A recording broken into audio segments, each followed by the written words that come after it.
Hey guys, welcome back once more to this sculpture.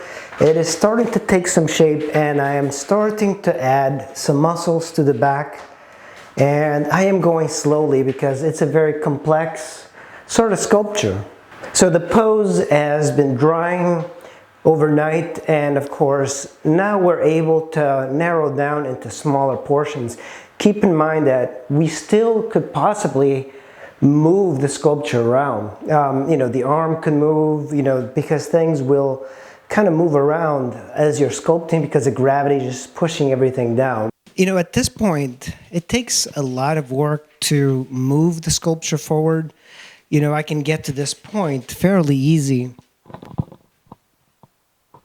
And just to get the gesture, everything works very fast in the beginning. And what tends to happen is I work on the sculpture and I try to concentrate on individual parts like the shoulder, the arms. It just takes much more time because you're bringing things together. You want to sculpt, well, at least that's my technique. If I sculpt, say, the arm, I try to work all of it together and then work on the back, and then the front, and then the hips, the legs. That way I can have everything as detailed as I want. But also it's a good technique to once in a while not have a lot of detail on certain parts of your sculpture. Say the legs, you can kind of leave them a little bit more absent of detail.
Shoulder girdle is kind of interesting. This is that medial portion of the scapula right here, and there's a mound. And what I like to take this tool, scrape enough clay, and just add it slowly. And because it's round, I am able to shape it the way I want it. Now, it's very difficult looking for the landmarks. That is why it's important to have some sort of anatomy reference in front of you. But we're going to concentrate for a little bit of time here on the shoulder girdle. And there's a lot of things happening.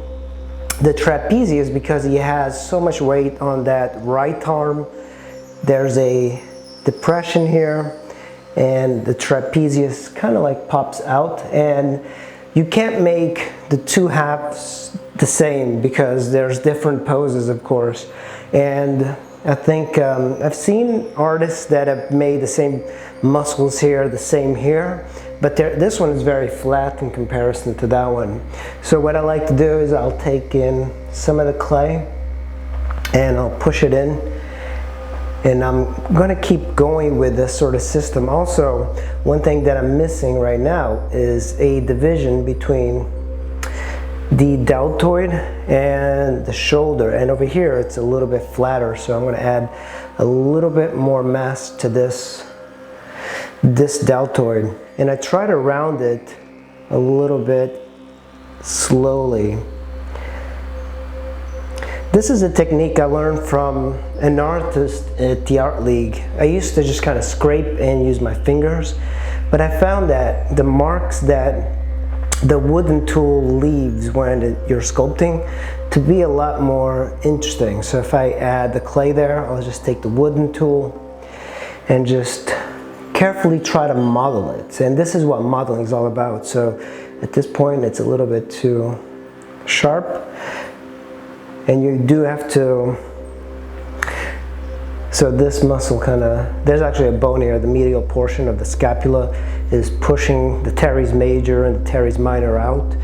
And there's the infraspinatus as well, because it's underneath the spine of the scapula. So once you find that spine of the scapula, you know where the muscles are going to be coming down. So don't make them too muscular. Like one of the things I do tend to do is overemphasize the muscles, which could be a good and a bad thing. Once I have a general amount of muscles, one of the things I'll do is my scraping tool like this, I'll blend the muscles together. And this kind of diffuses a lot of the anatomy. And you might be wondering, oh, why did I spend that much time sculpting that to go over with this tool? But I'll show you. So if I make it this, I'm just going to run it over.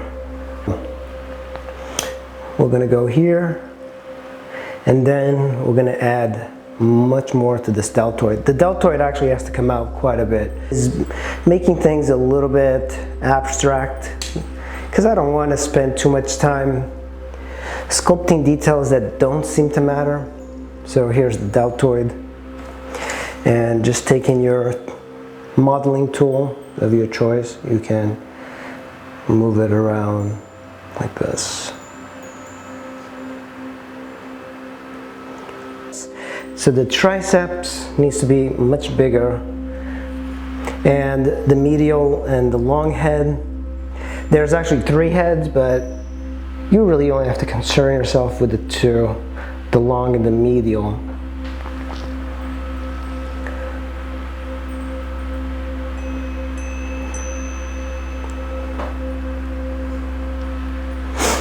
This is something that happens to a lot of males that work out.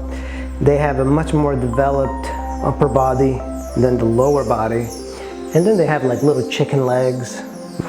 So after this smoothing out, we're going to have to add some detail. The way I like to add detail, after the smoothing, I'll take my wooden tool and I'll simply push where it needs to go. And the clay being this wet, it's very easy to do. Once it gets harder, you'll have to use a scraper tool.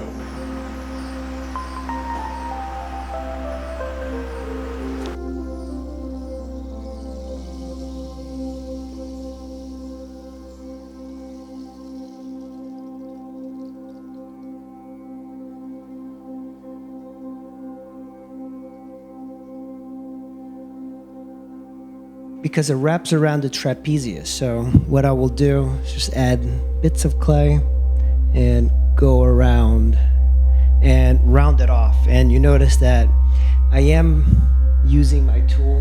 It's a little bit hard to see, sorry. And I will round off the triceps. So here is the triceps. It's the long head of the triceps. That's the old cranon, which is the elbow, but directly inside, which is even more, that little ball represents the medial epicondyle.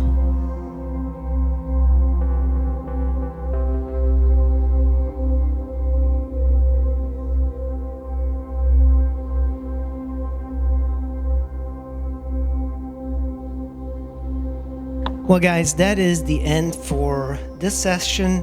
and you can see I've added a whole lot more details onto the sculpture. Now the side, it looks a little bit weak here, and I think the feet are disproportionate, but that is fine. I think tomorrow I'm going to concentrate on the head. For today, this is as far as we have gotten, and I'll see you in the next video. Thanks for watching.